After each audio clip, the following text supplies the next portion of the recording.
Sok wae mulai. Hei, Assalamualaikum warahmatullahi wabarakatuh.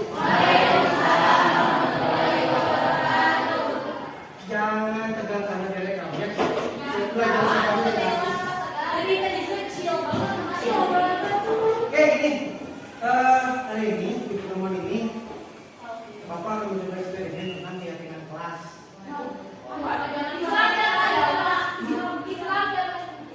Saya tidak lagi kepercayaan gitu.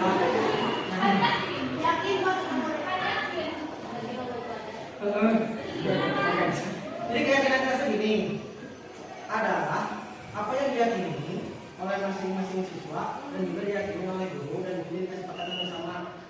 Ruang lingkupnya itu ketika pembelajaran dalam kelas. Berarti keyakinan kelas ini bukan berarti sama antara pelajaran sejarah yang Bapak ambil dengan pelajaran fisika. Kenapa fisika? Oh iya. Bahasa ini matematika di situ.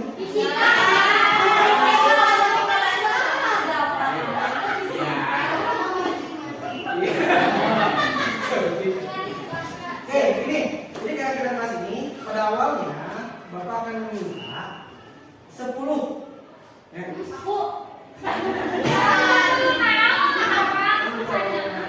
aturan rules yang akan kita sepakati bersama 10 detik ya.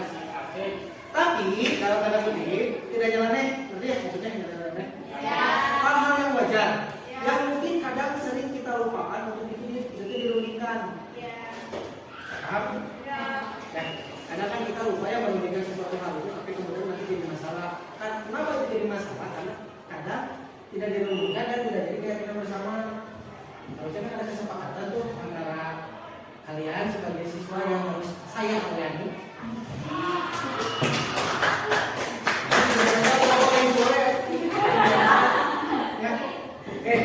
Ya, jadi yang pertama itu kalian boleh satu orang menuliskan keinginan kalian di kelas ini ketika belajar sejarah inginnya apa? Atau jangan apa? Kalau itu masih pengen, itu Bapak gak pengen. Ya nggak apa-apa, nah makanya nanti silakan dituliskan. Oke, silakan nih. Ya, asal tidak aneh atau dalam terlalu ekstrim sehingga menyimpang dari aturan sekolah. Hal-hal sederhana aja yang sering kita lakukan di dalam kelas. Kadang kita suka bingung sama bapak ini sama ibu ini boleh atau enggak sih kayak gini teh. Contoh misalnya. Oke, terus kita pisahkan di sini. Siapa satu orang yang mau menuliskan aturan yang pertama? Mau dibuat nanti kita sepakati. Kan siapa tahu ada satu orang yang ingin itu, namanya nggak mau, ya dong? Ayo apa aja? Yuk keluarkan yuk benar-benarnya Tulis atau beritulis bapak? Oke, sok atau siapa? Siapa yang mau? Apa yang terungkap langsung? Kayaknya saya kalau di belajar di kelas kan pengennya ini deh, apa pengennya apa? Atau enggak? Pak saya nggak mau gini, pengennya gini, boleh serah. Kata-katanya boleh, boleh kalimatnya boleh ada kata jangan, terus atau nggak mau, atau boleh juga pas saya pengennya gini ya. Apa? Pertama.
Bapak tanya dulu ke kalian, kalian sepakat nggak ini?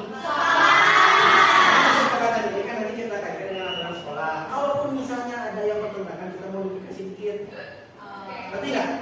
Supaya tidak bertentangan dengan sekolah. Berarti maksudnya? Oke.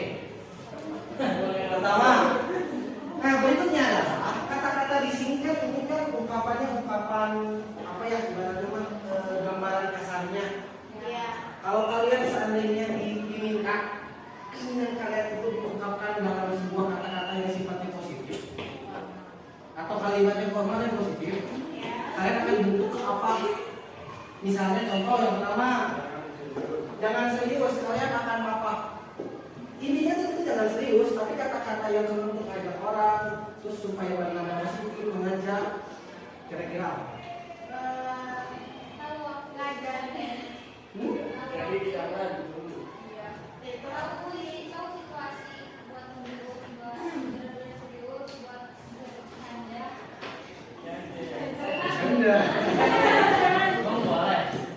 Kira-kira kalau jangan serius, tadi kan doang, cuman bikin satu kalimat ada yang sifatnya positif dan mengajak. Kalau jangan serius itu lebih ke apa? Suasana berarti. Kata-katanya apa? Ciptakan suasana belajar yang seru, yang asik.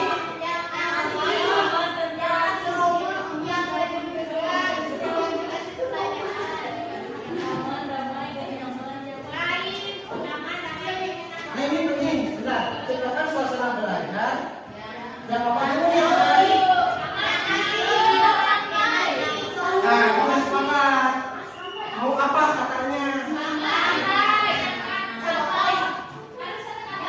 Satu kata aja, supaya nanti kalian tahu yang utamanya apa. Seru. Oh, udah santai, udah seru. Sepakat dulu. Apa masalah? Ya, enjoy belum tentu seru. Enjoy setuju.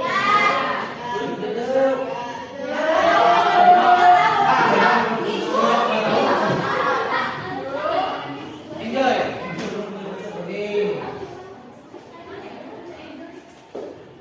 Dua. Jangan ngasih tugas yang banyak, kira-kira dibikin kalimat positifnya apa? Dilarang itu sama seperti itu. Bukan, jangan kembali.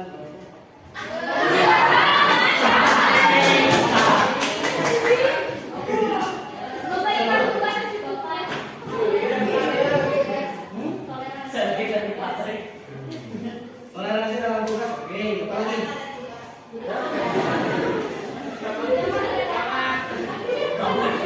Toleransi dalam tugas, oke. Tadi bagus toleransi dalam. Nah, tapi kan ini harus ada kesepakatan. Maksudnya gini, ketika kalian mengatakan bahwa toleransi dalam tugas, berarti saya pun akan memajukan toleransi dalam mengerjakannya. Ini nggak maksudnya? Wah, itu pasti masing-masing fair-fairan. Jadi kayak gini, ketika Bapak tidak memberikan tugas yang atau Bapak memberikan tugas yang cukup buat kalian, tidak memberatkan, tidak ringan, sedang dan kalian tidak merasa berat dengan tugas itu, berarti kan harus ada feedback juga ke Bapak. Berarti kan misalnya tugasnya bukan tepat waktu, tidak terlambat mengumpulkan tugas misalnya. Tapi kan itu kalimatnya kalimat negatif, tidak terlambat, tidak kan negatif. Berarti Bapak kenapa?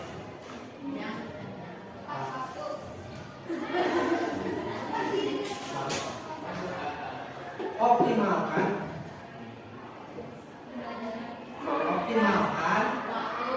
waktu dan gimana tugasnya, urusan Bapak memberikan tugasnya harus gimana, waktu pengerjaannya gimana kan maksudnya bukan gimana tugasnya. Contohnya gini, kalau Bapak ngasih terlalu banyak, kalian boleh memberikan Pak ini kebanyakan. Begitupun ketika Bapak sudah memberikan tugas itu, berarti Bapak berhak untuk waktunya seminggu ya. Deal ya?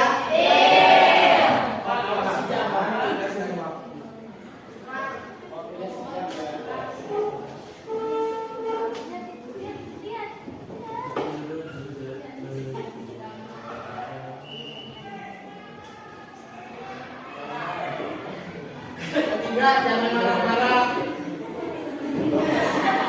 Sebenarnya itu nggak relevan dengan saya ya. Cuman ini mas, kalian pengennya gimana?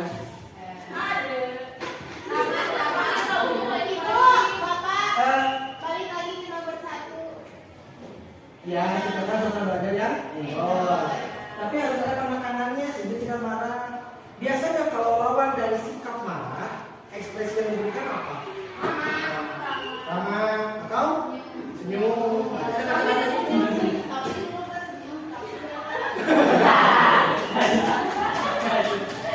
Kok curhat ya? Kira-kira apa? Kira-kira apa?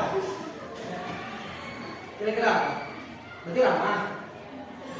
Oke, ramah dan senyum boleh nggak apa-apa.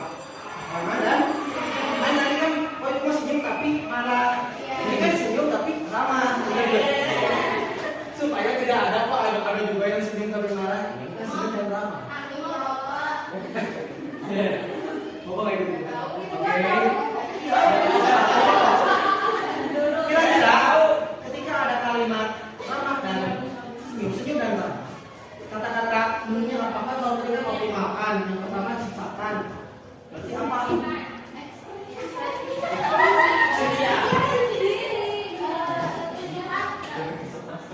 Gimana katanya? Perilaku yang perilaku yang lama.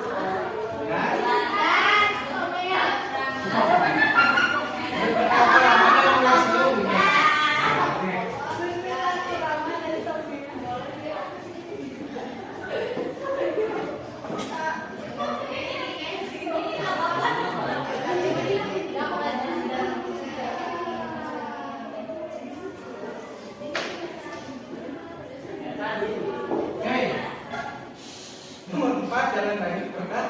Jangan. Kira-kira apa? Kalau dibuat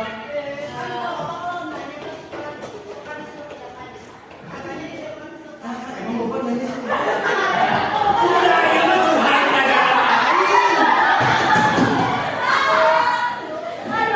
Siapa tahu lewat ini bisa tersampaikan dengan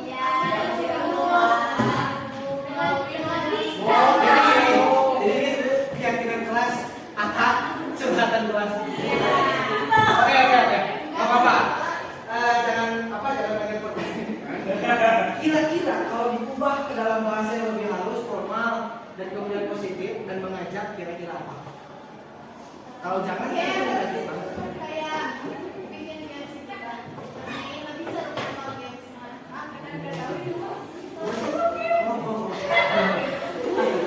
Tapi nggak apa-apa kalau misalnya yang nomor 4 ini kaitannya sama nomor 1, berarti nomor 4 juga samakan dengan nomor 1. Gimana? Berarti nomor 4 sama kayak nomor 1. Iya. Benar? Udah belajar. Itu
Kira-kira kalau pakai sendal itu kaitannya dengan Ya. dengan Indonesia. dengan atribut yang dipakai ya. Sebenarnya penggunaan sendal itu diperbolehkan dalam kondisi tertentu. Iya. Kalau sholat kan biasanya nggak pakai sendal. Iya. Iya dong. Kalau mau berangkat ke tempat guru biasanya Pakai sendal. sendal. Atau misalnya mau berangkat dari kelas ada sholat duha di lapang itu biasanya pakai sendal. Dalam artian tetapi penggunaan sendal itu tidak dilarang seutuhnya. Betul nggak? Tapi kalau pembelajaran di dalam kelas, apakah diperbolehkan? Tidak.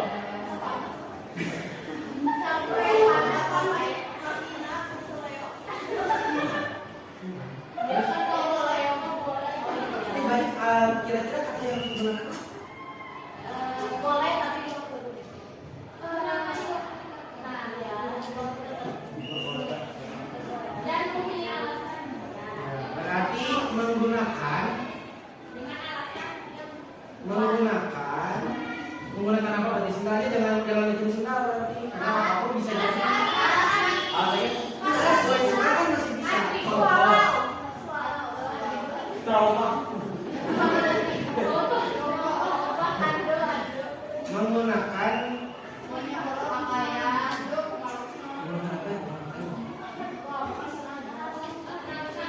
menggunakan atribut dasar dengan atribut sekolah berarti apa? Ya menggunakan barang yang di luar atribut menggunakan barang sesuai dengan apa? Contoh kayak pakai HP juga kan sebenarnya contoh pakai penggunaan HP kan kita tidak bahas di sini. Tapi sebenarnya bisa masuk ke warna kenapa penggunaan HP itu kan diperbolehkan, benar nggak? Tapi kan ada waktunya. Berarti menggunakan Sesuai kebutuhan.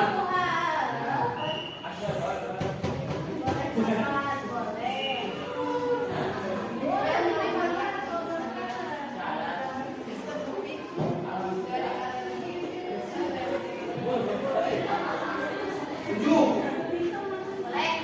boleh makan? Di pembelajaran kita boleh makan nggak? Emang saya benar larang kalian nggak boleh makan?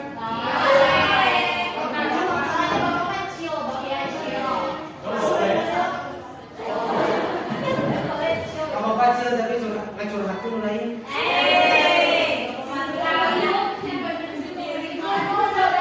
Hei, kira-kira ini sebenarnya berkaitan dengan nomor 6. Saya kan tidak pernah melarang kalian untuk tidak makan sebenarnya. Benar nggak? Tapi kan yang membapakkan nerangkan atau kalian berdiskusi ayo menghadapi kritik kan jadi membapakkan kan semuanya benar. Kan jadi ada sesuatu waktunya. Misalnya ketika kerja kelompok ada diskusi masing-masing sambil makan boleh gitu. Tapi kalau misalnya bapak sambil nerangkan, ya makan sholat. Berarti apa? Sama seperti kemarin. Nah, tapi istilahnya bukan barang, menggunakan apa? Memakan barang, mas. Tidak, memakan. Intinya kan ini yang sesuai kebutuhan. Oke, nomor 8. Sesuai kebutuhannya misalnya gini, kan kalian ada jas lama makan, bisa pakai itu. Udah apa? Ya, kalau mau udah makan pada kelas pakai jas hujan.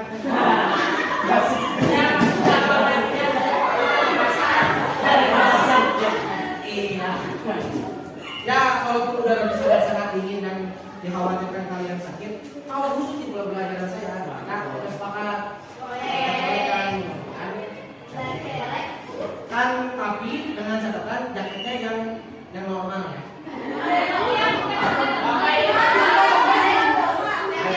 Makanya cuma tahu jaketnya tidak normal saja.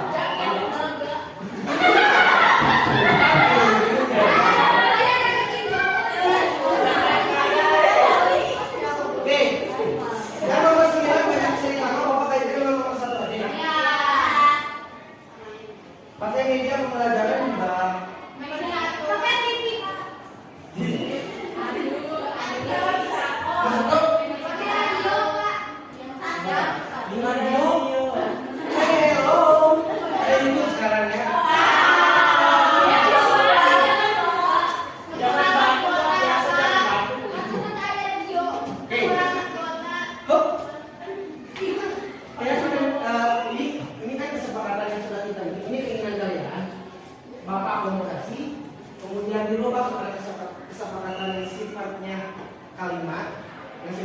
positif, ya formal. Kan ini kalimat ini dengan kalimat ini sebenarnya sama intinya, bener tuh? Secara tersirat sama, cuma kan tulisan aja beda, itu lebih enakan, lebih halus ya. Nah, sekarang ada yang disebut dengan budaya universal. Contoh budaya universal itu adalah budaya positif yang disepakati oleh semua orang di dunia. Jadi dimanapun kamu berada, semua orang itu percaya bahwa apa yang kamu lakukan itu budaya. Kalau kamu melakukan ini, itu positif, tidak akan ada yang menegur kamu. Contoh sikap positif misalnya disiplin, rajin, tepat waktu, ya itu mah gampang. Ya itu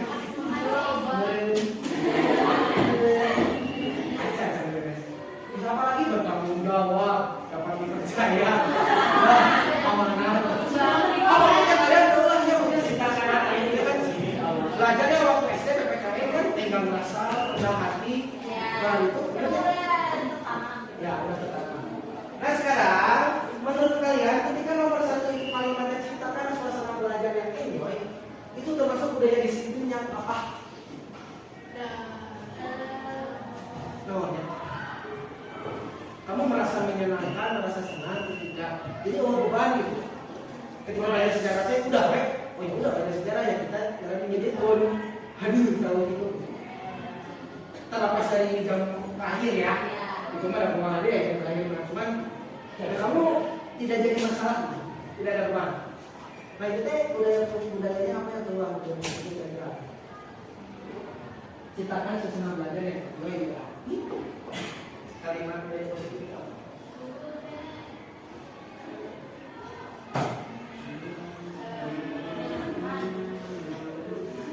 Nyaman?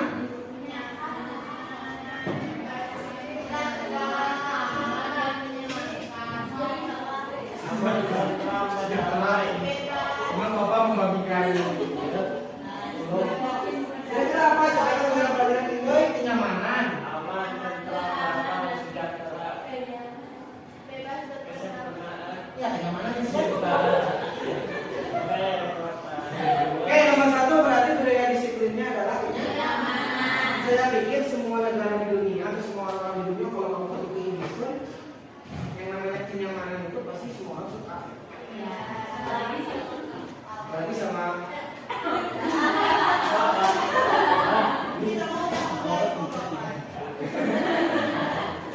kalau optimalkan tugas dan waktu, kira-kira budayanya apa?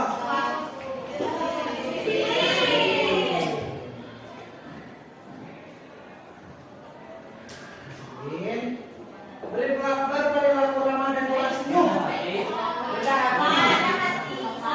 Sopan, rendah hati, oke jadi sopan, rendah hati. Sopan, rendah hati.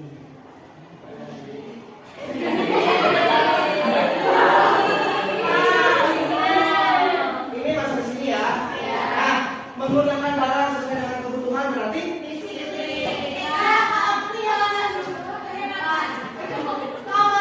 Bapak boleh tambahkan satu? Bertanggung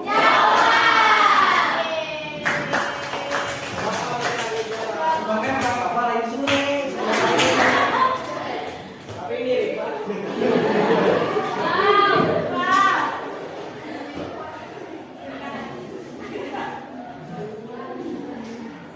Oke. Dari 10 ini dikompres sama kurang diringkas jadi 1, 2, 3, 4, 5. Ya, kemudian budayanya itu ada 6. Oke. 5.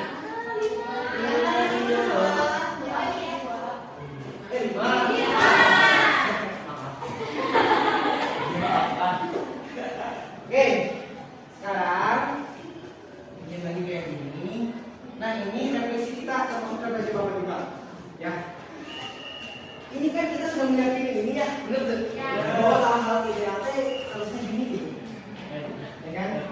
Perasaan dari apa yang kita inginkan. Sebenarnya yang kita inginkan ini.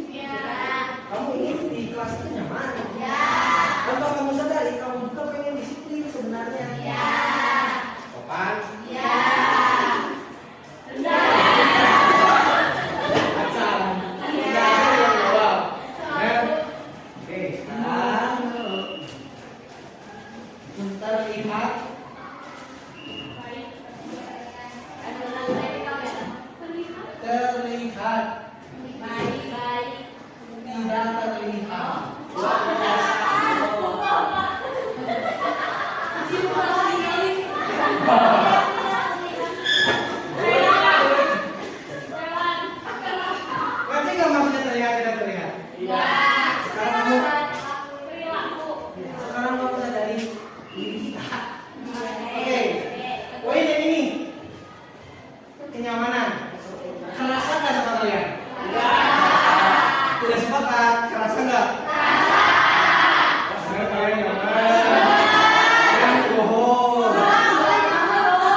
kalau bisa disesuaikan, tapi sebagian besar nyaman tidak?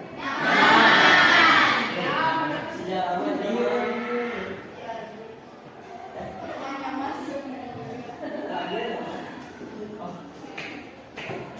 Poin yang kedua, disiplin.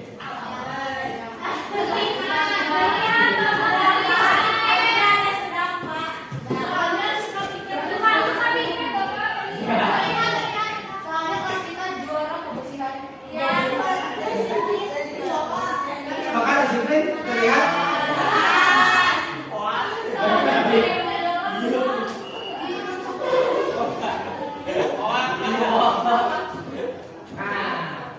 Sopan. Ini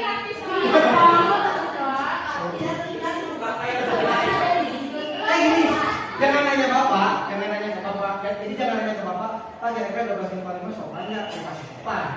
Kenapa? Bagaimanapun kan sebenarnya ada gap antara siswa dengan guru. Pasti akan sopan dari sudut pandang guru. Kalian melihat teman-teman kalian, sopan itu langsung gitu jawaban. Yakin atau enggak?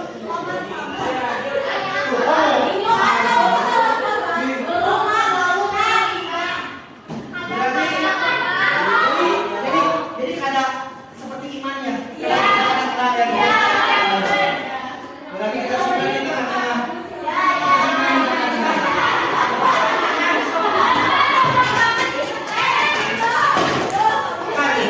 Karena tidak ini sebenarnya kan makanya kan kesepakatan. Ketika kesepakatan itu kalian mengatakan sama-sama, ya masuk tengah-tengah. Rendah hati. Dengerin, jangan nanya ke bapak. Yang tadi saya, bapak akan melihat tuh lebih bagaimana rendah hati. Tapi kan saya nggak tahu kalau dia makan di suku lutus. Atau curhatnya ke yang lain.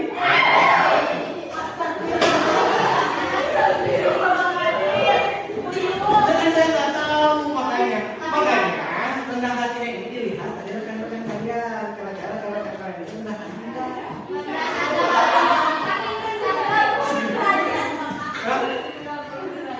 Siku atau dia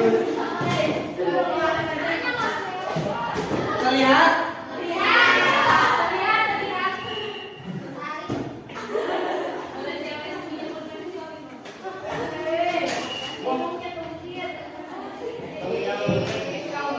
Akhir bertanggung jawab.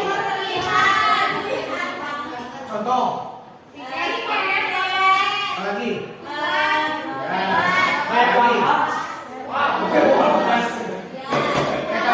Kita mah terpaksa.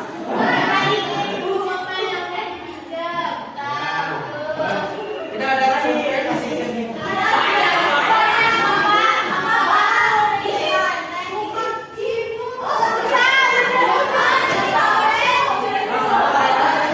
Ada kontradiksi. Itu kontradiksi ketika misalnya ada sesuatu. Nah, tapi bapak awalnya gini, ketika kamu bilang pulpen atau pencarian pulpen, kalian anggap hal yang serius atau tidak?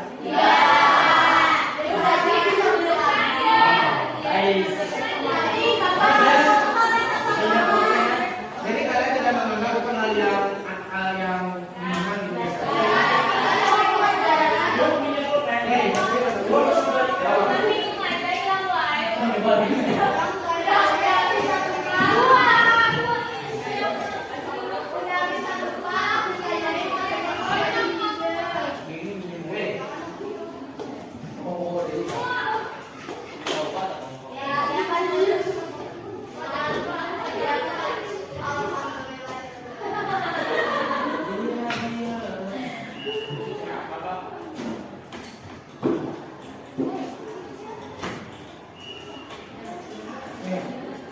Karena kabelnya bentuknya ini kalau tadi teh, ini teh kayaknya.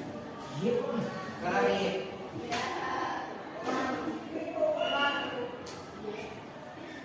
Presiden. Ya.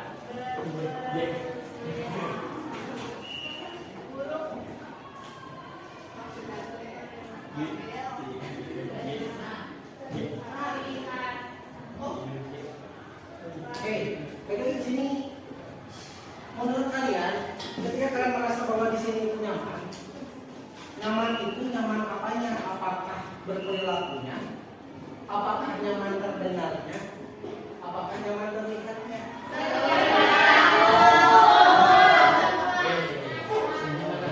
Lebih kemana? Jadi lebih ke teman-temannya. Kalau disiplin terlihat, terdengar, berperilaku. Terlihat.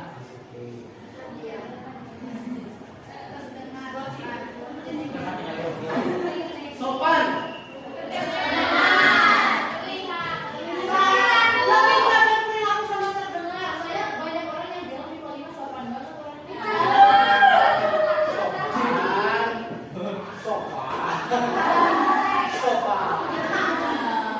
Sini ya, maksudnya ya. Ini gimana kalian? Rendah hati.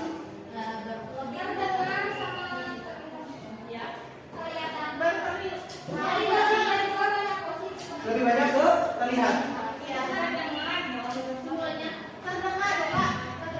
Terdengar.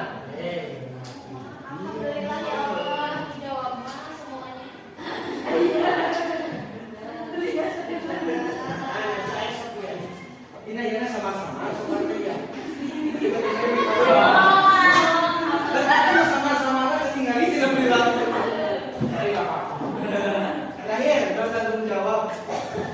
Apakah bentuknya perilaku? Apakah yang terlihat oleh kalian? Yang terdengar oleh kalian?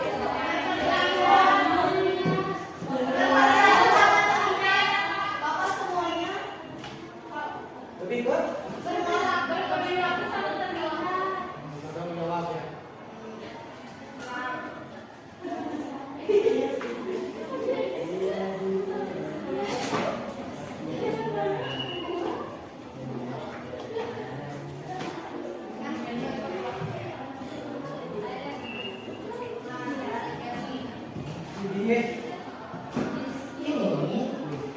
Ini adalah kelas kita.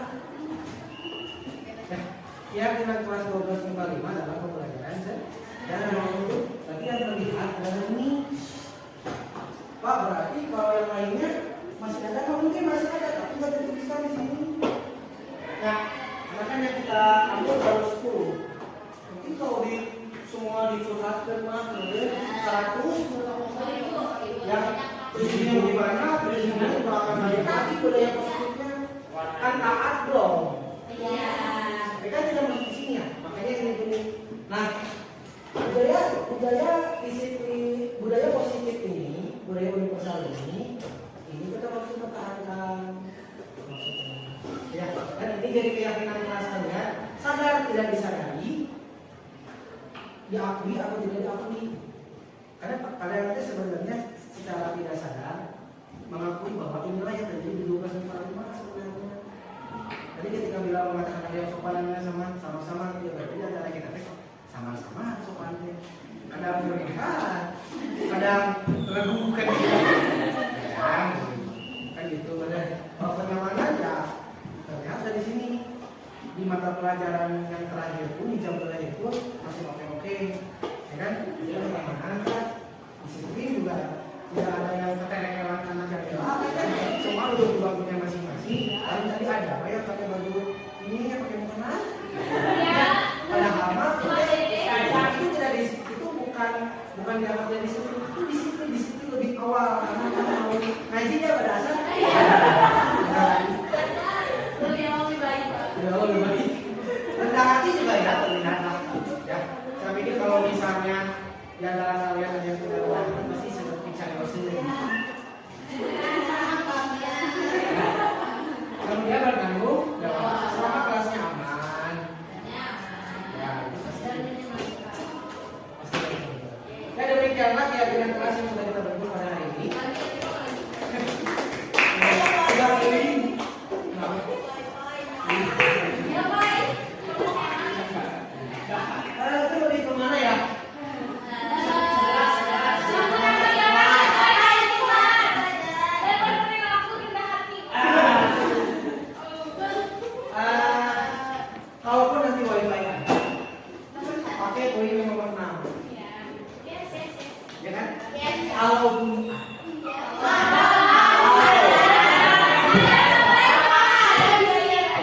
Asalnya ada.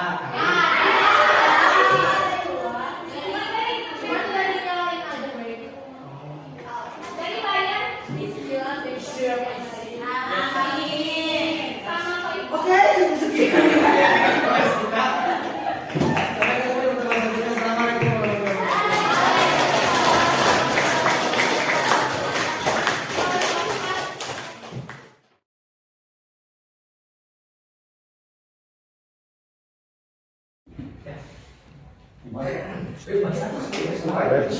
Iya, apa-apa. Ya, assalamualaikum warahmatullahi wabarakatuh. Waalaikumsalam warahmatullahi wabarakatuh. Ya, udah Ibu, terima kasih atas waktunya dan bisa menyempatkan hadir di tengah kesibukan yang padat. Bapak-bapak di sini bisa hadir kemudian menghadiri diseminasi. Ya, pada kesempatan ini kita akan coba untuk berdiseminasi, jadi segera berdiskusi tentang pemahaman budaya positif di sekolah. Jadi di sini saya tidak bertindak sebagai orang yang paling tahu, tapi kita berdiskusi tentang bagaimana keadaan secara real kenyataannya di semua usia. Oke, Bapak dan Ibu, kita lanjut dulu.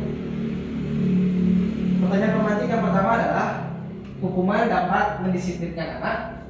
Kemudian pemberian hukuman dengan hal positif seperti membaca atau membersihkan halaman sekolah dapat meningkatkan disiplin anak. Memberi penghargaan dapat meningkatkan motivasi bagi anak. Nah, Bapak dan Ibu di sini bisa setuju dan tidak setuju. Mungkin Pak Ustadz Irfan, kira-kira kalau hukuman dapat mendisiplinkan anak, Bapak setuju atau tidak? Tidak. Mungkin Pak Robi Setuju. setuju. Pak Her Bisa jadi tidak. bisa jadi tidak. Oke. Bisa berbeda pendapat ya. Dia pemberian hukuman dengan hal positif kayak membaca atau membersihkan halaman sekolah. Apakah dapat meningkatkan disiplin anak? Tidak. Kemudian yang ketiga memberi penghargaan dapat meningkatkan motivasi belajar. Setuju? Setuju. Oke, kita lihat ya. Nah, inti budaya positif kita yang pertama adalah ada disiplin positif, ada motivasi perilaku, ada keyakinan kelas, ada posisi kontrol guru, dan ada segitiga restitusi. Nah, zaman sekarang ada yang disebut dengan perubahan paradigma atau teori kontrol. Apa yang sering kita lakukan sebenarnya itu adalah sebuah ilusi. Contoh, ada anggapan bahwa guru itu dapat mengontrol siswa, itu sebenarnya ilusi. Kemudian kritik dan membuat orang bersalah itu dapat mendisiplinkan anak, itu ilusi sebenarnya. Kemudian dapat menguatkan karakter juga ilusi. Kemudian penguatan positif, efektif dan bermanfaat itu juga sebenarnya ilusi. Dan orang dewasa memiliki hak untuk memaksa siswa, itu juga adalah sebuah ilusi. Tetapi kita sering melakukan ini. Nah, di sini adalah siapa sesungguhnya yang memiliki kontrol. Yang pertama, ada stimulus respon dan ada teori kontrol.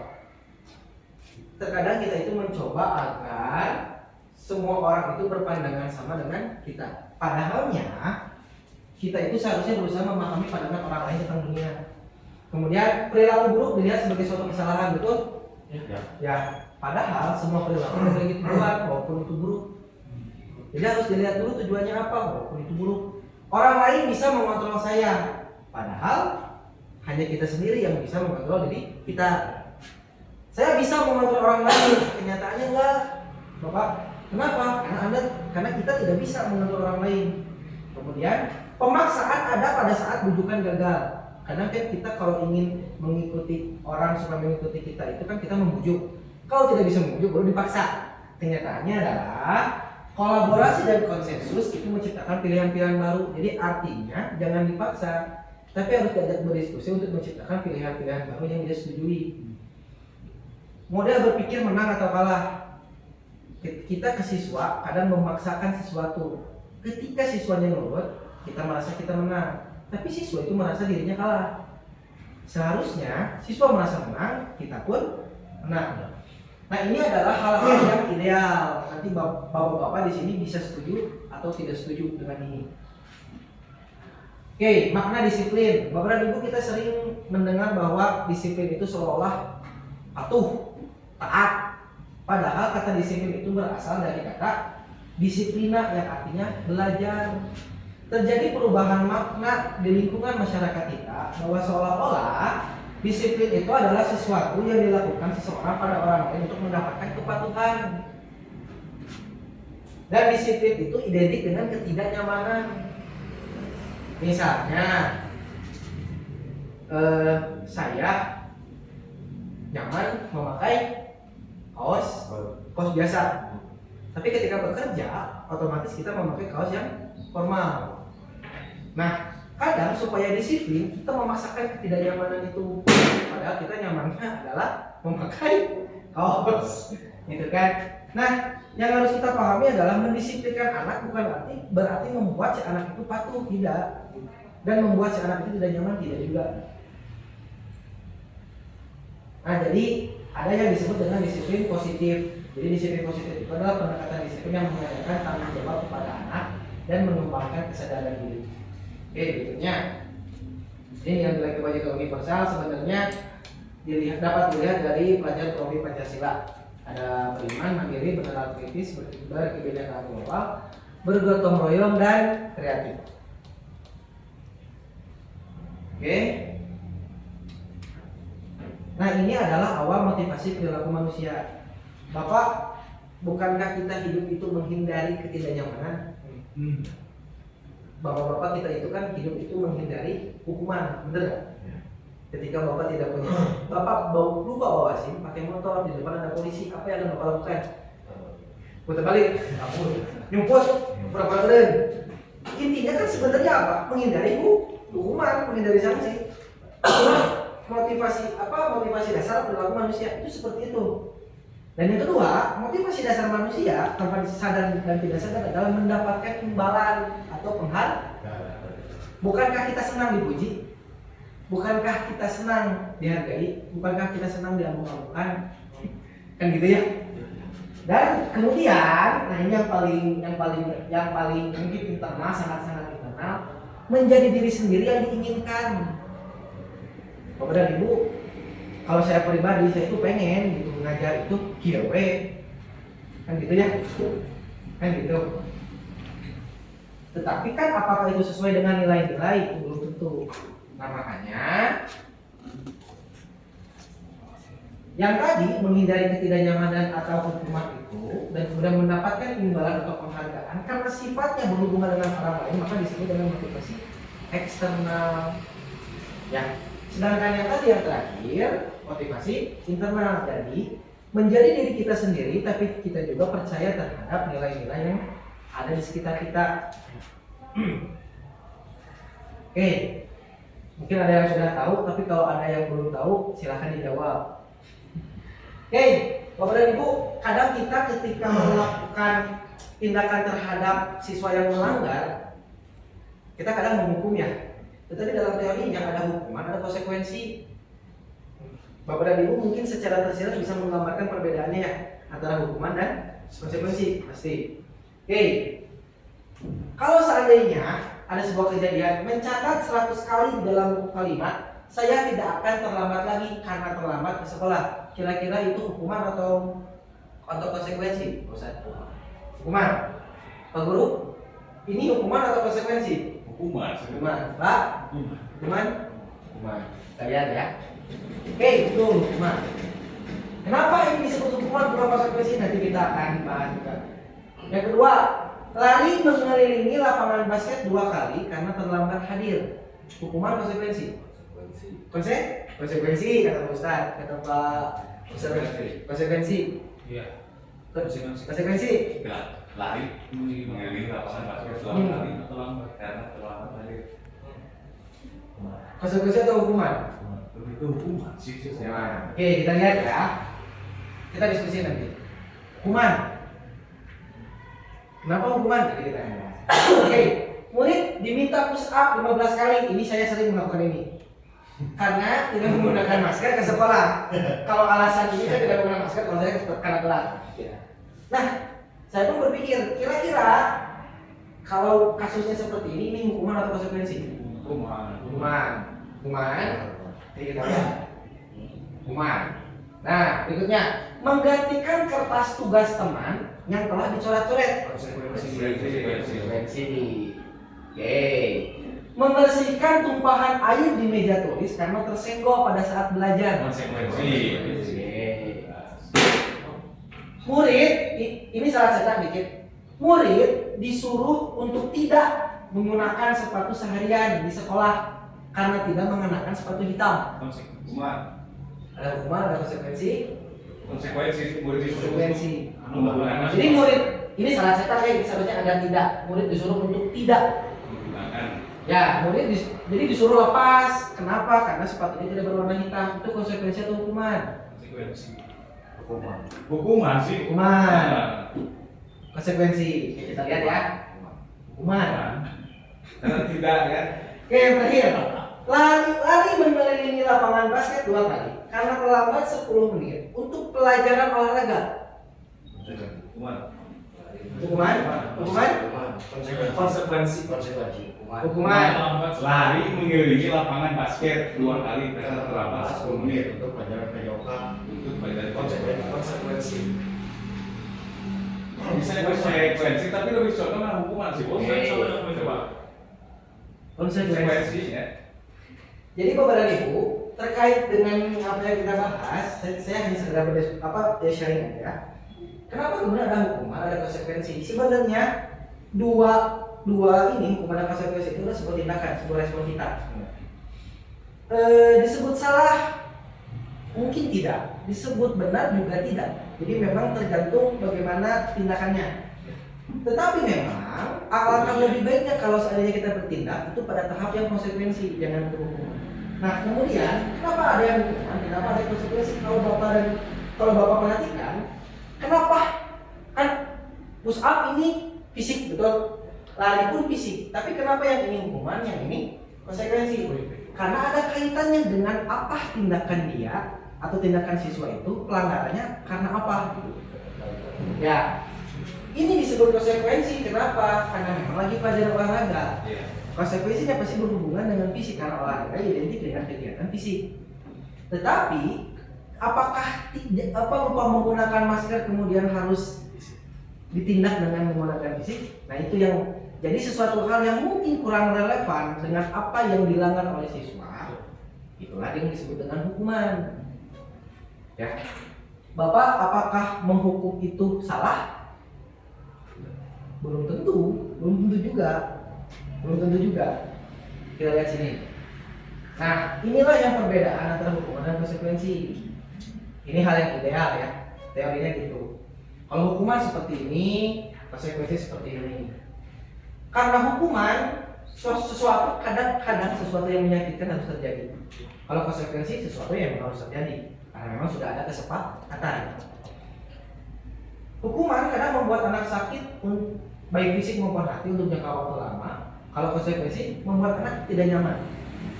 Kalau hukuman membuat anak membenci kedisiplinan, sedangkan konsekuensi anak menghargai disiplin.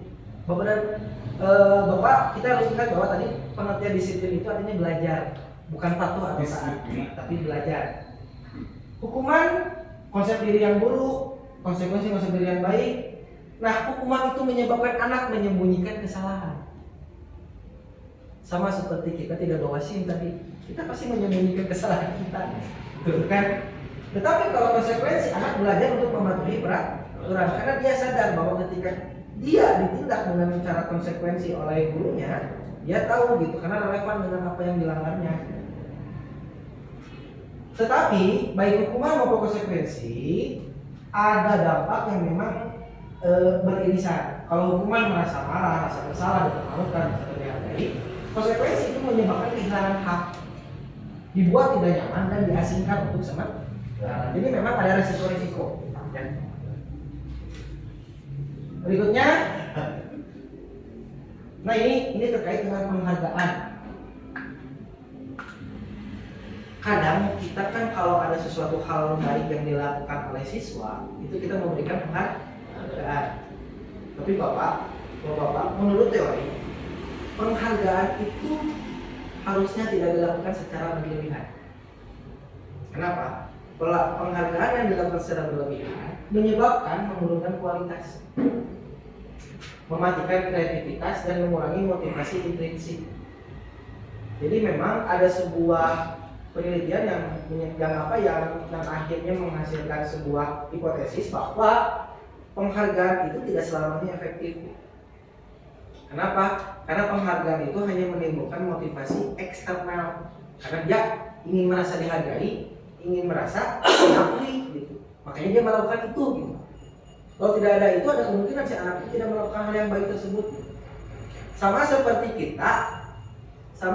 kita menerobos lampu merah di sebuah jalan yang sepi.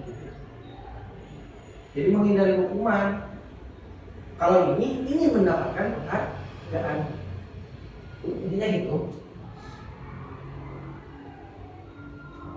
Nah, makanya kan di sini menghindari penggunaan hukuman dan pemberian penghargaan yang berlebihan guna meminimalkan motivasi eksternal pada murid. Jadi tugas guru itu seharusnya idealnya lebih besar untuk memunculkan motivasi internal dibandingkan dengan eksternal. Nah, ini adalah kebutuhan dasar manusia. Tentu saja kebutuhan yang paling utama adalah bertahan hidup, makan, minum, tempat tinggal dan sebagainya, kebutuhan primer tentu saja. Setelah itu adalah ini rasa kasih sayang, penguasaan.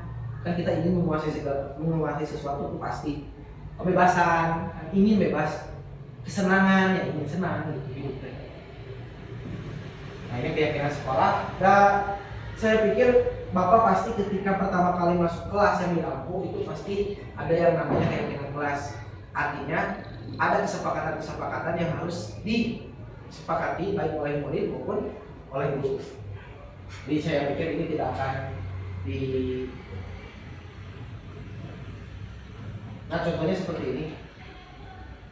Kesepakatan kelas ini dibuat supaya apa? Supaya memunculkan budaya positif yang sifatnya universal.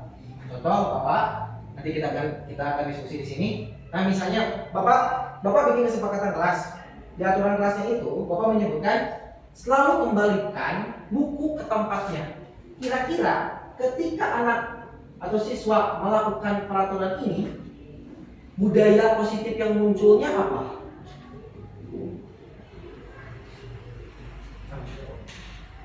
Selalu kembalikan buku ke tempatnya. Kira-kira budaya atau sikap yang munculnya apa? Tanggung jawab. Kita lihat, ya, tanggung jawab. Yang kedua, dilarang mengganggu orang lain. Pak Guru, kira-kira apa kalau dilarang mengganggu orang lain? Kira-kira saya membuat sih. Dilarang menghargai. Kita lihat, yang menghormati, termasuk menghargai juga. Hadir di sekolah 15 menit sebelum pembelajaran dimulai misalnya. Bapak dan siswa hadir 15 menit sebelum pembelajaran. Itu teh memunculkan budaya apa? Tanggung jawab. Tanggung jawab. Menghormati orang lain dan berkomitmen. Dilarang melakukan kekerasan.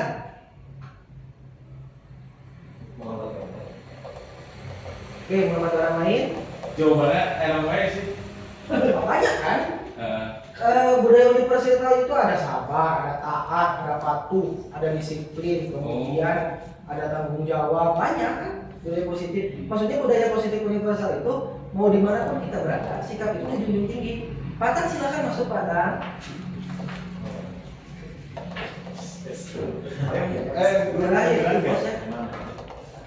Silakan Pak. Kenapa kira-kira? Dilarang melakukan kekerasan, berarti Berarti kawan menyayangi, menghormati, keselamatan. Beberapa ibu kan dimanapun kita berada, di dunia manapun, di belahan dunia manapun, keselamatan itu adalah budaya universal. Maka dilarang melakukan kekerasan adalah keselamatan, menghormati orang lain, menyayangi. sama ini Pak. Dilarang menggunakan narkoba. Keselamatan. Kesehatan. Sehat mah dahal. Kata kunci awal masih deh ngerti. Bergantian atau menunggu giliran. Berkomitmen menghormati orang lain. Berkomitmen menghormati orang lain. Tertib. Tanggung jawab termasuk sih. Oke. Menghormati orang lain. Bersabar. Ya, kesehatan. Gunakan masker. Kesehatan. Kesehatan, keselamatan.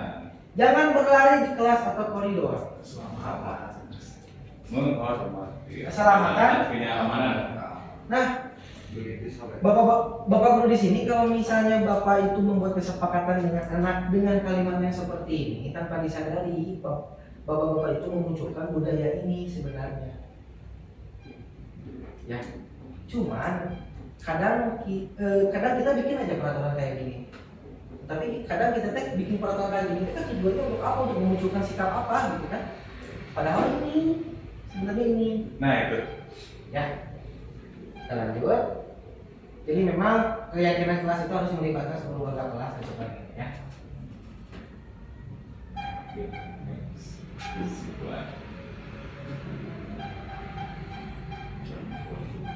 Nah, sekarang kita bagian di subbab posisi kontrol sebagai seorang guru.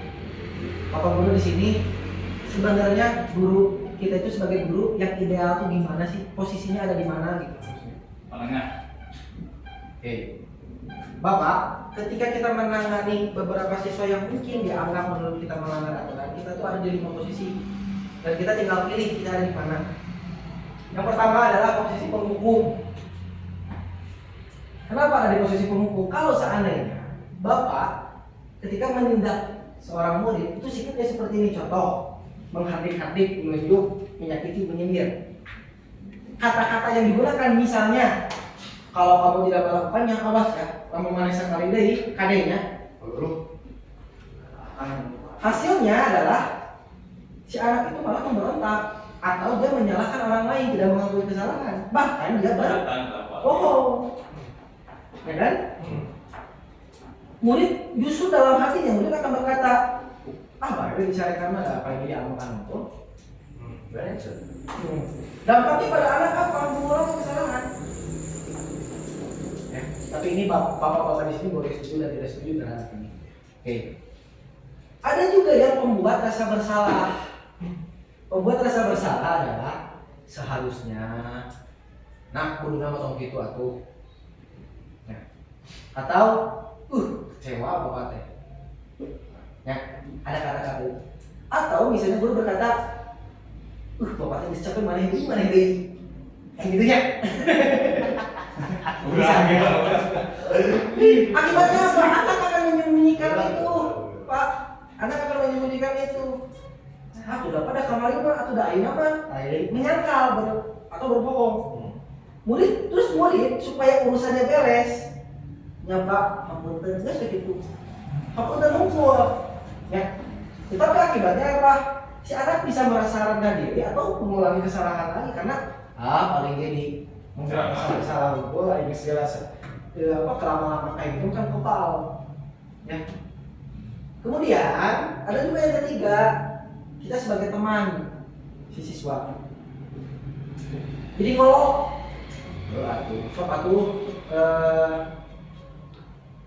kan bapak teh can pernah nyarekan kamu nya cip atau pengelola deui. Kita kan temannya, itu kan sebagai teman. Tetapi bapak dan ibu, kita jangan keseringan melakukan itu juga. Kenapa? Itu akan menyebabkan si anak akan ketergantungan pada kita. Jadi kalau misalnya dia melakukan kesalahan dan kemudian tahu yang menindaknya adalah kita dan kita selalu berperilaku sebagai teman bagi si anak, itu akibatnya apa ya? Lemah. Dia tidak akan mandiri untuk berusaha sadar gitu terhadap kesalahan dia. Jadi dia akan bertanggap, tenang we, baik mama babaturan, tenang we jangan ngobrol. Kan itu mereka anaknya. Ya. Jadi jangan terlalu sering gitu, terlalu sering. Kemudian ada pemantau. Nah, pemantau ini tidak melakukan apa-apa, dia cuma nanya. Ada anak misalnya terlambat masuk ke gerbang sekolah, ditanya sama kita, kamu tahu aturannya apa? Ya Pak, aturannya masuknya jam 7, sekarang kamu datang jam berapa? Jam 7.15. Nggak segitu hungkul. Itu artinya pemantau. Atau ada anak-anak yang ketika jam pelajaran ada nongkrong, kita ngelewat, kita cuma nanya, ini pelajaran siapa? Pelajaran ibu anu, bapak anu. Ada tugas nggak? Nggak ada. Oh ya udah, lewat. Nah itu adalah ibu bapak itu hanya sebagai pemantau, menyesuaikan diri. Jadi nanti si anak kan hanya menyesuaikan diri dan hanya mengawali saja. Pemantau ini mengakibatkan apa? Si anak itu penting atau disanksi. Kalau kita keseringan menjadi pemantau, si anak tahu bahwa tidak akan disanksi karena cuma memantau. Nah, bapak-bapak guru di sini, hal yang ideal ketika kita menjadi guru atau posisi yang ideal adalah menjadi seorang manajer. Ya, Bapak Ibu ya, menjadi seorang manajer.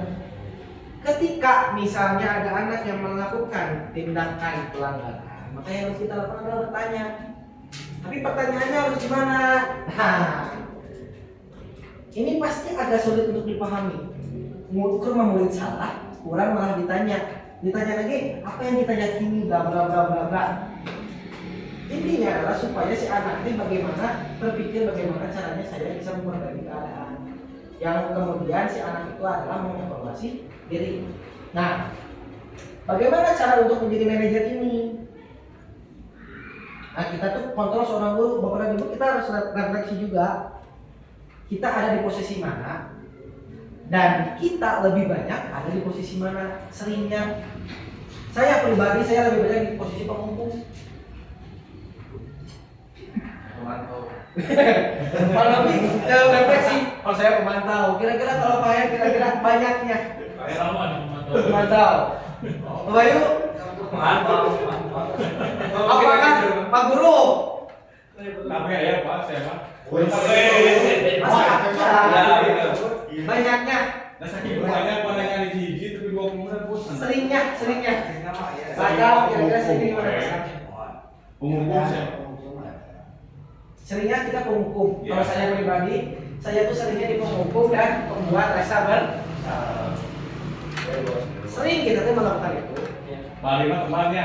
Tapi ini, Tapi ke cewek. Bapak, Temannya ke cewek. bukan berarti yang kita lakukan ini salah. Pemantau ya. Tidak jadi. Maksudnya gini loh. Bapak-bapak jangan merasa bersalah ketika bapak Pemantau dan teman. mengambil posisi kontrol, misalnya sebagai seorang penghukum, banyaknya seorang penghukum. Bapak jangan merasa itu tidak benar ya, kalau bapak tidak benar. Enggak juga. Bapak, saya mah udah kebanyakan pemantau. Apakah itu salah? Enggak juga. Karena ada beberapa momen, ada beberapa waktu, dan mungkin ada beberapa tindakan kita yang memang kepada siswa-siswa tertentu yang memang kita harus mengambil posisi yang apa gitu. Kadang gitu. Next. Nah, yang ideal seorang guru itu adalah posisi kontrolnya adalah sebagai seorang manajer. Manajer apa?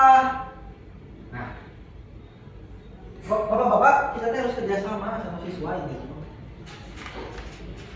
Memberikan rasa tanggung jawab, ya, mendukung dalam menemukan solusi.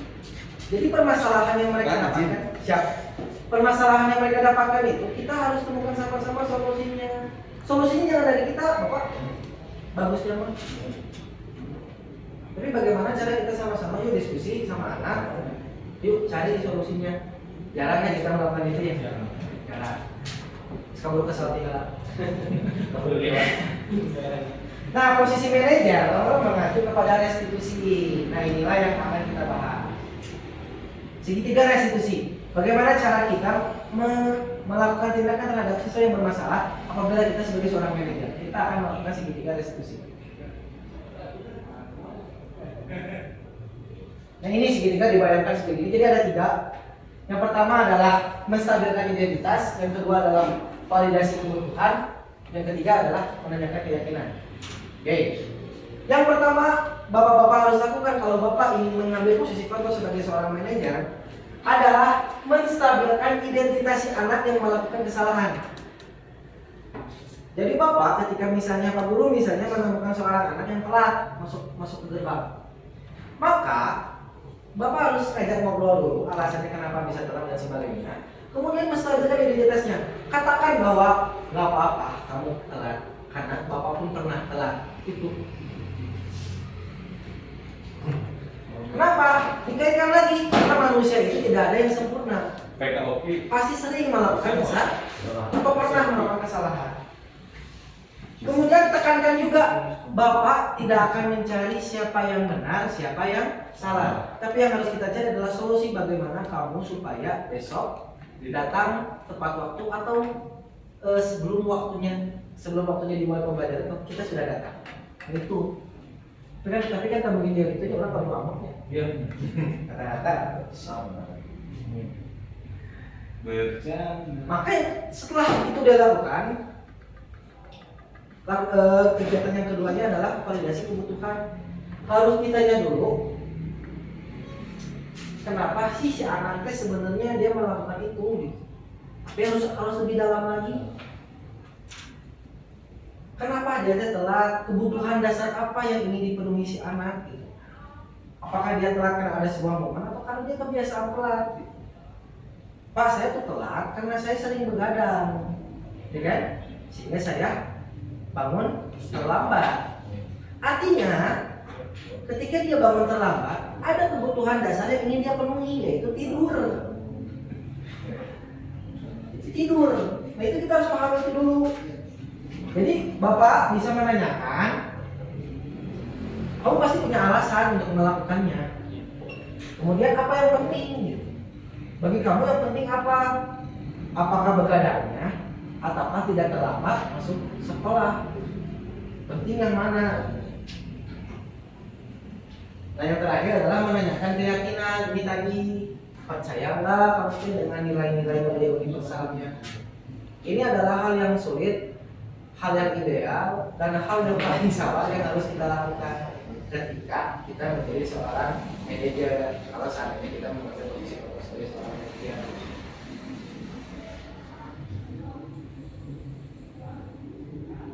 Atau bisa juga melakukan intervensi. Ini yang bisa ditanyakan Bapak dan Ibu kalau misalnya ada siswa yang melanggar 30 detik aja nanya ini. Tapi jangan semua, beberapa pertanyaan. Minimal pertanyaannya seperti ini ya, supaya tidak mudah. Oke, itulah diseminasi atau penularan pemahaman budaya positif yang bisa saya sampaikan. Mungkin kita bisa berdiskusi. Ini ada pertanyaan? Ya, Pak Bayu silakan. Bismillahirrahmanirrahim. Assalamualaikum warahmatullahi wabarakatuh. Waalaikumsalam. Terima kasih Pak Iqbal kesempatan yang diberikan. Juga terima kasih penyampaian paparan budaya positif ya Pak. Saya setuju dan saya sadar seorang guru juga harus meyakini kita memahami dan juga menerapkan hal budaya positif. Ya. Tapi kita lihat di sini kita sebagai seorang guru di sekolah menengah atas SMA yang memang mencari jati diri, ya mencari jati diri. Apalagi kita punya kultur, mungkin di sekolah manapun, sekolah SMA manapun, kultur anak IPS itu lucu-lucu, unik ya, bau-bau. Itu kasarnya ya. Ya itu kasarnya, maaf ya Pak. Nah ini yang ingin saya tanyakan. Adakah strategi Bapak sendiri untuk pemahaman atau penerapan si anak ini dalam diseminasi atau pemahaman anak ini dalam budaya positif? Namun ini secara komprehensif dan memang berkesinambungan Pak. Nah strategi untuk itu agar ternyata untuk kesadaran diri tersebut si anak itu nggak bisa berlandaskan teori saja. Ya. Toh di prakteknya berbeda dengan apa yang kita lihat gitu ya. Nah, bagaimana strategi yang mungkin bisa Bapak terapkan dan Bapak jalankan ya. Terima kasih Bapak Ibu. Diskusi yang sangat apa ya? Memicu gitu ya. Memicu kita untuk kemudian, dan itu kan kenyataan yang ada di sekolah kita ya. Ya. Sebelum saya mencoba menjawab, walaupun belum tentu saya benar. Tapi mungkin ada pendapat dulu atau ingin menanggapi dulu bukan pertanyaan ya, bahan diskusi dari bahan diskusi. Terutama misalnya kita tanya Bu Zatipan ya, kebetulan karena beliau adalah wali kelas 12 IPS. Oh iya betul. Iya. Udah Ustaz, kalau misalnya gitu, ini mah pengalaman Pak Ustaz aja yang pernah mengalami sebagai wali kelas 11, kelas 12. kelas 12 IPS yang digambarkan secara umum gitu ya, dikatakan image-nya seperti itu. Kulturnya yang unik-unik Pak di PSI. Tapi mungkin ada pengalaman lain. Ya, Gimana Pak Ustadz kira-kira? sebagai wali kelas harusnya mungkin. Saya justru pengen belajar dari Pak Iya, Ustadz. saya juga. Karena sebagai wali kelas. Ini guru saya Pak. Ya. Kira Pak Ustadz? Nah, buat sebagai wali kelas. Wali kelas. Gimana tadi? Sebelum saya menjawab, Bapak lebih dahulu belajarlah terhadap guru sosiologi. Oh, Jadi supaya Bapak bisa memperdalam nilai-nilai keadilan sosial di seluruh rakyat Indonesia. Karena mau bagaimanapun IPS juga itu rakyat Indonesia. Dan mereka sama. Berat ya. Harus dihargai hak-haknya. berarti ini masuk ke dalam guru sosiologi ya? Cek betul gitu ya. Ada Bapak sosiologi nggak Pak? Nah, Oh ada di belakang Pak. Oh, ini Pak Guru yang Pak guru Guru ya. Kalau saya sih Pak lebih Nah, ya. kepada karena mereka itu anak IPS itu kalau Bapak mengatakan unik, sebenarnya mereka itu lebih tertuju soalnya ingin kebebasan dan ingin memperbanyak teman. Ya. Itu diantaranya. Makanya saya juga terinspirasi salah satunya oleh tausiah daripada Ustaz siapa Adi Daya. Ketika seorang anak dewasa itu, maka sikap orang tua itu jangan menjadi lawan tapi menjadi teman. Tapi dari temannya juga yang tadi kalau bisa kita belum sampai teman sekaligus manajer, kita hanya bisa baru sampai kepada temannya saja gitu. Jadi ketika kita sudah menjadi teman mereka, insya Allah hal yang kecil pun yang orang lain tidak tahu kita juga bisa tahu ketika kita menjadi teman. Itu yang saya alami. Tapi kalau anak-anak MIPA, nah mereka itu memang beda. Iya. Ya, beda. Karena mereka bukan ingin mencari kebebasan kalau anak MIPA itu, tapi lebih kepada pendidikan, kesenangan dan sebagainya. Itu anak IPS kesenangan. Tapi kalau anak MIPA kan kesan yang ada di kita itu ingin menerimanya itu pendidikan kebanyakan. Tapi kalau anak IPS bukan pendidikan. Jadi Bapak mau tahun ngebangun pada seberapa puluh menit aja gitu. Ya, berat ya. Nah, berat. Cuman kalau saya sih, ya silakan. Kalau yang mau tidur silakan. Kalau saya ketika mengajar, saya tidak akan mengganggu kalian ketika saya menyampaikan kalian tidur, asalkan kalian tidak mengganggu saya. Jadi kalau kalian tidur silakan, karena itu kesenangan kalian dan itu nikmat dari Allah. Allah juga tidak mengganggu kalian menurut saya. Itu yang saya alami. Jadi saya juga membebaskan mereka. Silakan, yang penting jangan menuntut kepada saya kalau seandainya saya tidak menyampaikan ilmu, dikatakan kalian tertidur. Itu ya alhamdulillah tidur tetap tidur. tapi Pak, Ya. tidak ada yang mengganggu kepada kita. Itu karena yang dikhawatirkan kita sedang mengobrol, mereka itu ikut ngobrol juga, sehingga gitu kan orang lain temannya itu yang lain yang ingin menerima pembelajaran jadinya terganggu juga. Itu yang saya alami. Jadi saya sikap saya seperti itu. Pengalaman yang sangat menginspirasi ya. Iya, saya Karena, setuju. karena ya betul Pak Guru, karena ini mas apa kan kita berdiskusi ya. Iya, betul, diskusi ini, Mas. Dan kebetulan kan di sini yang pernah mengalami menjadi wali kelas IPS kan kebetulan Pak Ustadz, kemudian Pak Atan juga pernah, saya pun pernah. Kamu lebih ekstrim. Ekstrim bisa. Kalau sudah PS. Nah, Pak Atan juga pernah. Dan masih memang beda beda-beda ya, maksudnya tuh pasti kalau misalnya ditanya tentang pengalaman tuh pasti beda-beda. Kalau tadi memang Pak Bayu mengatakan bagaimana strategi kepada saya, strategi yang bisa saya lakukan adalah untuk diri saya sendiri, karena kan saya tadi juga sudah bilang bahwa saya sadar diri bahwa saya masih dalam tahap menghukum dan membuat rasa kesalahan. Saya justru mau belajar kepada Pak Rosan Ipan itu bagaimana cara minimal jadi seorang teman dulu, betul Pak, minimal jadi seorang teman dulu. Untuk menjadi manajer mungkin sesekali lah, mungkin kita nyampe ke sana, tapi kan yang utamanya kan kita konsistennya. Ini yang paling susah, jadi manajer sekali, jadi penghukum lah 20 kali itu bisa. Juga lumayan kan kadang-kadang ya.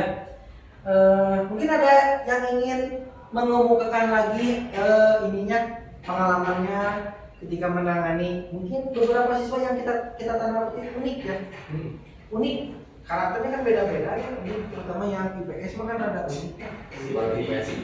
Tenaganya luar biasa. Kalau saya harus katakan tenaga anak-anak IPS itu luar biasa, berlebih.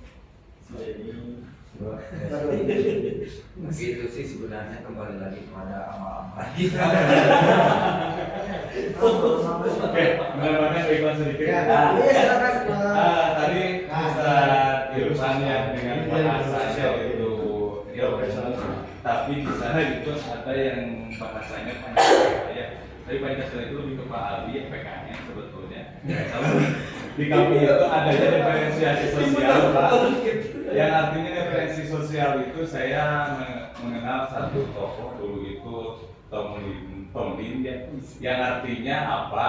Kalau kita mengajar itu memfokuskan diri pada siapa yang mengajar, siapa dulu yang mengajarnya. Terus lagi mengajarnya bagaimana? Terus lagi bagaimana mengajarnya? Itu pertanyaan tiga itu. Nah, artinya apa? Ketika dalam referensi sosial menanggapi anak IPS yang lucu-lucu itu, ternyata kemarin saya Pak Iqbal menemukan suatu kasusnya apa? Kok pelajaran saya mah hadir mulai Pak Iqbal ya? Tapi di pelajaran lain nggak hadir gitu ceritanya. Ternyata diferensiasi pemikiran anak-anak itu beda kepala dan uniknya luar biasa. Uniknya itu kalau Pak Bayu itu mencenderungkan bawangnya. Tapi pada hakikatnya pembelajaran mereka itu dilihat siapa gurunya dulu kan.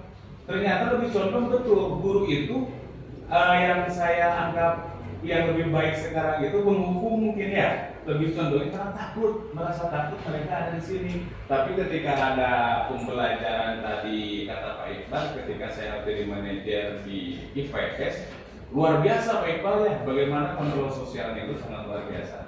Tapi gini, kalau saya melihat dari contoh yang sana, tentu kata Pak Irfan tadi harus jadi teman dulu. Tapi di sini beda Pak, kalau saya itu dari berangkat galak dulu, mungkinnya killer dulu, sampai ke anak-anak masuk gitu, kira-kira di sana pengalaman saya itu. Nah, itu Pak Bayu yang saya sampaikan dan efek sampingnya ketika hasilnya mereka itu minimal ada kelas.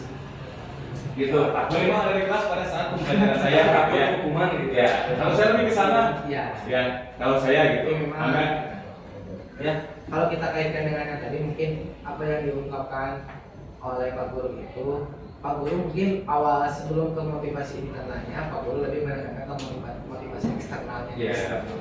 Karena kan sifat dasar perilaku manusia itu kan tadi ya, yang pertama kan menghindari ketidaknyamanan dan menghindari ini kalau kita kayak seperti itu.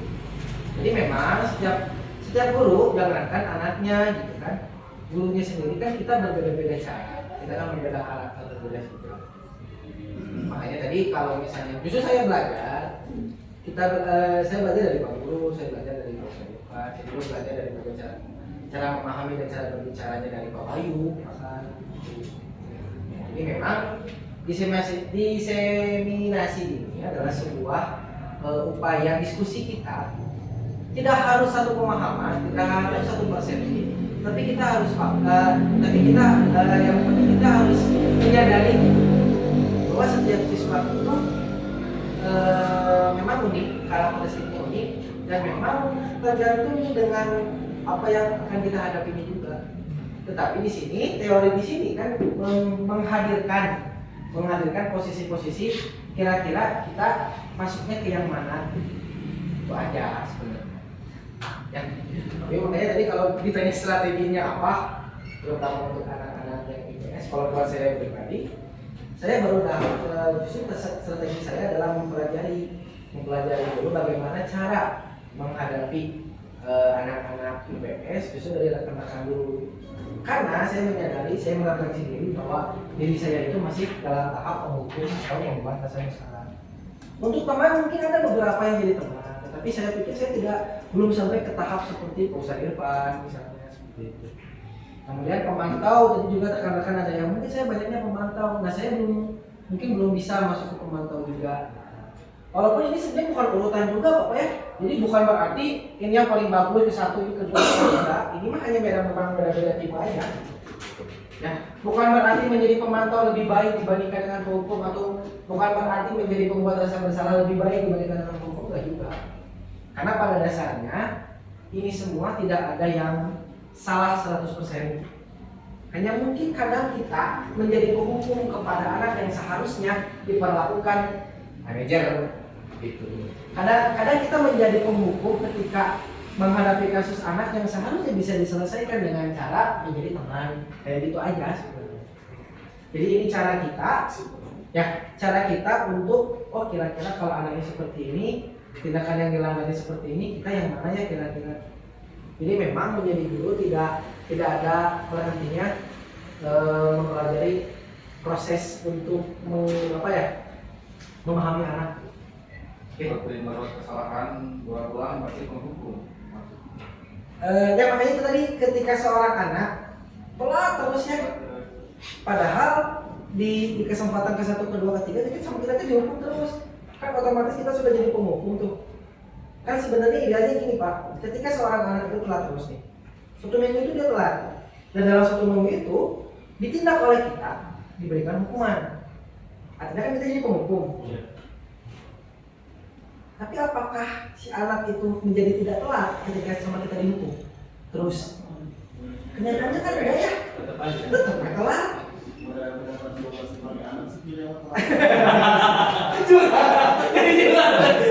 Pakai ini saya langsung personal. Artinya Bapak naik tadi ketika seorang anaknya telat terusnya, kadang-kadang kita berpikir gini, atau punya tindakan yang paling tepat ketika si anak itu telat terus dihukum. Tapi kenyataannya si anaknya malah ngajakin atau tidak menyadari itu gitu, tidak menyadari hukumannya terus telat. Saya pernah mengalami itu di salah satu murid kelas 12 IPS dengan inisial adalah 2 orang ini teh selalu berbarengan gitu nama motor, itu telat wae. Ya kan? Ya, telat wae. Jujur pada saat itu karena saya belum banyak membaca tentang ini, belum tahu tentang ini, saya kan saya menjadi penghukum. Saya hukum terus. Seminggu 5 kali hukum terus. Tidak ini tidak apa? Tidak jelas-jelas ternyata. Satu momen saya akhirnya berbicara kepada wali kelasnya Bu Dini. Dan Bu Dini kemudian memberikan respon, mungkin tidak dihukum oleh Bu Dini, tapi mungkin Bu Dini posisinya pada saat itu sebagai teman atau manajer. Kenapa? Karena diajak ngobrol oleh Bu Dini. Ya. Karena kemudian apa? Ternyata ada perubahan, Bapak. Ternyata ada anak yang memang ketika dihukum terus dan ngaku. Tapi mungkin ada anak yang mungkin diajak ngobrol baru dia tersentuh hatinya. Atau ada anak juga yang diomongin gak mempan, tapi ketika dihukum mempan, ada yang kayak gitu. Makanya saya katakan tadi, ketika menjadi penghukum bukan berarti kita salah 100%. Artinya berarti ini kalau misalnya untuk menghadapi anak kelas, itu hal yang pertama yang mungkin bisa kita lakukan, tapi memahami apa. Ya itu pasti. Pasti. Karena memang kalau tidak ada kondisi ini, menurut saya akan juga berbeda-beda. Tergantung dia apa istilahnya sebelum masalahnya. Jadi orang yang tidak sebenarnya dihukum, cuma lebih ke efek jerahnya, efek jerah hukum, kenapa jerah ke merasa bersalah, lebih dia nyaman sebagai teman atau hanya sebatas ingin diperhatikan saja. Contoh aja Bapak, misalnya kita ada anak setelah ada siswa yang rambutnya panjang. Misalnya kita mengambil tindakan sebagai seorang teman, kan belum tentu juga itu teh besoknya si anaknya dipotong gitu rambutnya. Justru ayah anggapan bahwa ya baik bahwa dia itu bakalan saya anggapan seperti itu. Kadang-kadang ada yang Gitu maka, nah Bapak gini juga, kenapa saya merefleksikan diri saya sebagai seorang hukum? Karena kenyataan di lapangan adalah ketika si anak-anak itu melihat saya dan si anak itu mungkin dia sadar bahwa dia melakukan kesalahan, kabur gitu. Maka saya menyatakan bahwa iya, berarti saya masih seorang hukum. Saya sangat jauh dari seorang manajer. Atau juga bisa juga kayak gini Bapak, ketika misalnya si anak itu dengan cukiknya di depan Bapak itu melanggar aturan dan dia tidak kalau tidak melakukan apa-apa, dia cuek-cuek saja, mungkin dia menganggap bapak itu sebagai seorang teman atau hanya memantau, entah paling berikan doang. Kan yang itu sebenarnya tidak jadi masalah respon anak seperti itu, cuman kan yang tindak lanjutnya adalah apakah si anak tetap melakukan kesalahan itu, apakah si anak tetap melakukan tindak lanjut kesalahan itu. Kita harus menggunakan itu. Jadi kita tidak berbicara tentang apa yang kita lakukan itu benar 100% atau salah 100% bukan. Tapi buat si anaknya gimana? Itu aja sih. Bapak dan Ibu ada yang ingin berdiskusi lagi? Mau menambahkan. Boleh, silakan. Saya baru bisa tentunya dengan yang manajer cuma yang ke-6, 1, 2, 3, yang terakhir. Oh yang ke Jadi sebenarnya, ya sebenarnya ini dari peribahasa juga. Guru kencing berdiri, murid kencing berlari. Jadi ketika murid berperilaku seperti itu, mungkin apa yang saya lihat, murid juga sering melihat gurunya. Betul. Ya. Betul. Murid sering melihat gurunya. Contoh kecil, karena mereka sama, yang menganggap contoh kecil mereka suka merokok dan melihat gurunya juga suka merokok, gitu. Sehingga ketika mereka merasa saya juga sama suka merokok, gurunya suka merokok. Cuman ketika guru merokoknya bebas, sementara mereka tidak bisa bebas. Nah, disitulah mereka sehingga merasa kok ada sesuatu yang menjadi pemisah. Ya, diantaranya seperti itu. Gitu. Tapi kalau seandainya sementara peraturan yang ada itu, ya contoh kecil ya di sekolah kita ada pelang dilarang merokok. Mohon maaf ini juga ke saya sendiri. Iya, kita refleksi diri ya. Kita refleksi diri. Ada di situ dilarang merokok dan itu ditujukan bukan untuk siswa, Seluruh warga tapi sekolah. seluruh warga sekolah. Iya. Tapi kita sendiri tidak bisa, gitu. Sehingga wajar kalau seandainya siswa ada yang seperti itu. Betul. Kemudian terlambat, Betul. mereka memperhatikan juga, gitu. Ya jadi ini lebih kepada kalau dalam Al-Qur'annya kan laqad kana lakum fi rasulillahi uswatun hasanah. Rasul, kenapa kita harus mengikuti jejak Rasul? Karena sekecil apapun Rasul tidak pernah berbuat salah dan layak menjadi dan dijadikan contoh. Karena apa? Karena ketika Rasul mengatakan sesuatu dan Rasul melakukannya, berbeda dengan kita. Ya. Kita hanya bisa memerintahkan, memberikan aturan, tapi ternyata kita sendiri itu. Mungkin kalau kita kaitkan dengan sini Rasulullah udah sampai tahap manajer yang paling ideal itu. Nah di sini jadi seharusnya kita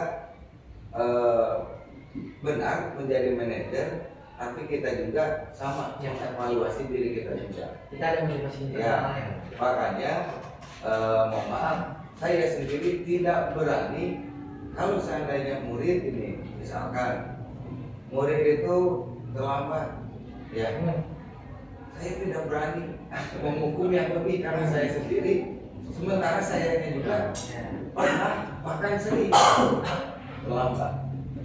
Contoh kecil seperti itu, sehingga yang saya khawatirkan ketika anak itu membalikan, bapak saya sering terlambat.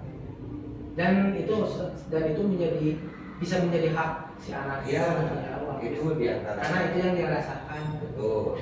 Ataupun merokok. Ya. Makanya saya terhadap anak-anak saya khususnya, saya ketika menjadi wali kelas itu saya langsung menyampaikan, silakan kalian menganggap bapak seperti apa terserah. Tapi mohon, ketika di luar silakan kalian menganggap bapak seperti teman. Tapi ketika di kelas, khususnya dalam pembelajaran, mau tidak mau, ya bapak memposisikan sebagai guru dan kalian memposisikan sebagai murid. Kalau di luar silakan, mau ngopi bareng, ayo. Tapi tetap aturan yang diberlakukan oleh sekolah untuk di luar kita pakai.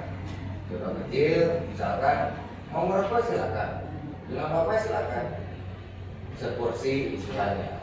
Akan tetapi yang harus jadi catatannya, baju buka, bapak juga sama. Ya, itu tidak memakai seragam atau atribut sekolah. Di antaranya seperti itu.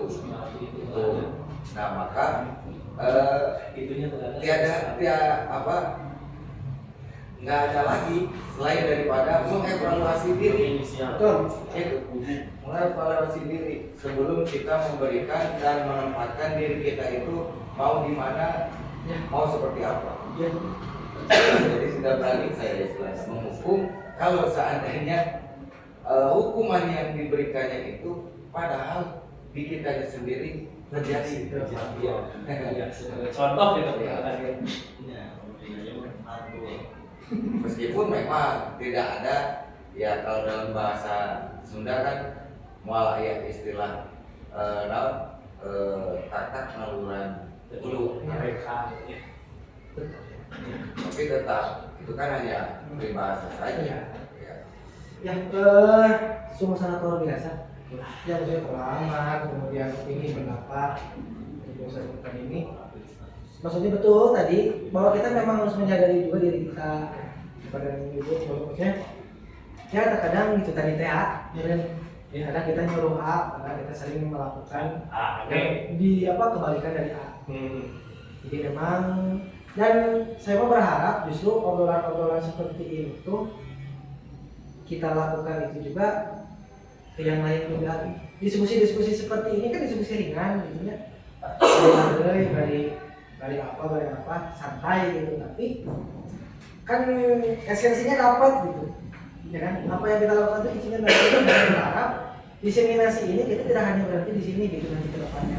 Mungkin kita bisa ajak juga rekan-rekan kita supaya ada suatu hal yang memang seharusnya nggak bisa dilakukan oleh sendirian gitu ya Pak ya.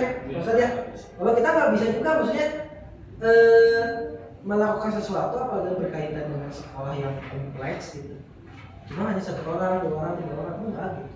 Semua orang juga semua bekerja sama, stakeholder, rekan, kemudian juga partner yang di luar bidangnya juga memang harus sama-sama bekerja sama untuk mencapai yang ideal tentu saja. Banyak tantangan pasti, banyak kesulitan pasti, ketidakkonsistenan pasti, namanya juga manusia ya.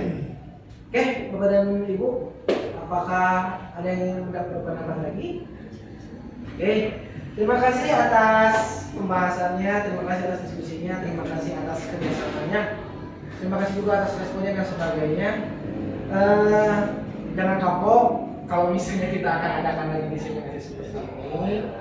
Ya, tentu saja dengan tema-tema yang berbeda, dan semoga saja ini menjadi sebuah budaya positif yang terjadi di SMA Negeri Satu Toraja. Diskusi positif seperti ini, kemudian tukar pikiran, tukar pengalaman. Ya, oke, cukup sekian pertemuan kita hari ini. Mohon maaf kalau ada kesalahan. Terima kasih atas perhatiannya. Assalamualaikum warahmatullahi wabarakatuh.